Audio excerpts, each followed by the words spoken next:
Assalamualaikum warahmatullahi wabarakatuh. Saya Agus Nugroho, Wakil Kepala Sekolah Bidang Hubungan Industri dan juga Hubungan Masyarakat SMK Negeri 1 Cimahi. Ada kalanya kita merasa bingung ketika kita menangani siswa yang malas. Kita sebagai orang tua kerap kali dihadapkan dengan anak kita atau siswa kita yang dia secara prestasi tidak memperlihatkan perkembangan, baik secara perubahan pola belajar maupun bagaimana nilai-nilai dia di kelas. Nah, tentunya hal ini harus dicari solusinya.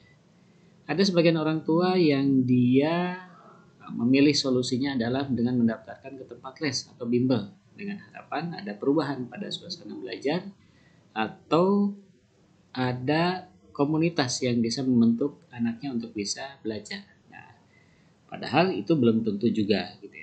Nah, berikut ini saya memberikan tips tentang bagaimana mengatasi siswa yang malas dalam belajar. Pertama adalah bangun komunikasi yang baik dengan anak, karena bisa jadi anak kita itu mempunyai kendala dalam belajar. Apakah fasilitasnya yang tidak terpenuhi, apakah secara psikologi dia merasa terbebani, atau mungkin dia tidak mempunyai komunitas untuk bisa berbagi. Atau mungkin juga kita sebagai orang tua kurang bisa mengarahkan anak kita.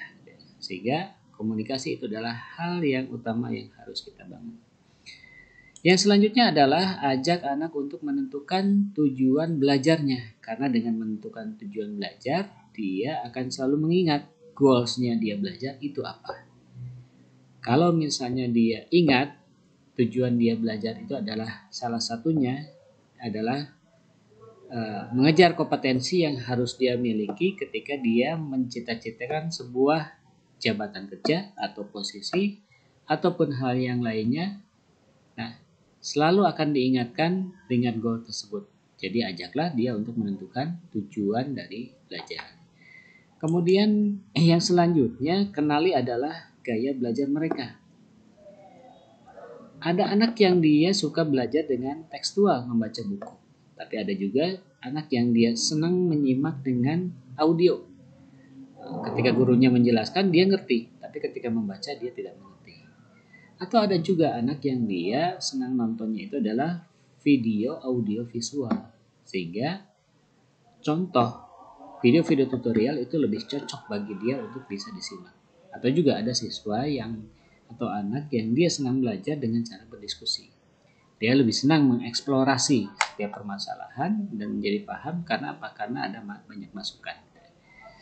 Yang selanjutnya, bimbinglah anak untuk menyusun sistem belajarnya sendiri. Apakah sistem belajarnya itu adalah dengan cara menentukan targetnya, kemudian menentukan pola belajarnya dengan berdiskusi, dengan menonton video tutorial, dengan mengubah tempat belajar, atau hal lain yang sebenarnya dia bisa susun secara sendiri bagaimana dia belajar. Kemudian yang selanjutnya adalah buatlah suasana belajar yang menyenangkan. Kenapa? Karena dengan suasana yang menyenangkan, otomatis hormon endorfin siswa itu akan muncul. Sehingga dia akan lebih cenderung menikmati pembelajaran daripada dia terjebak dalam situasi di mana dia tidak menyukai pelajaran tersebut dan dia akhirnya tidak bisa merekam apa yang dia pelajari.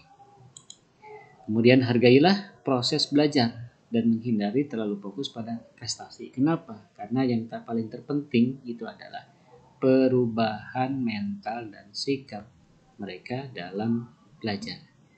Mereka tangguh dalam menghadapi masalah, mereka tangguh dalam menghadapi pelajaran, mereka sabar untuk bisa berubah. Itu merupakan sebuah perubahan positif dibanding kita mengejar nilai prestasi hitungan ranking, namun pada akhirnya menyemuskan mereka untuk mengejar nilai dengan cara yang tidak baik. Contohnya itu adalah mencontek. Dan yang terakhir itu adalah jadilah kita sebagai role model bagi mereka. Apa yang kita lakukan, apa yang kita capai, apa yang kita perjuangkan, itu akan ditiru oleh mereka. Mereka akan melihat siapa orang yang bisa mempengaruhi mereka. Salah satunya itu adalah kita sebagai orang tua atau kita sebagai guru. Mungkin itu saja dari saya, sedikit sharingnya. Kita akan bertemu kembali nanti di slide yang lainnya. Terima kasih. Assalamualaikum warahmatullahi wabarakatuh.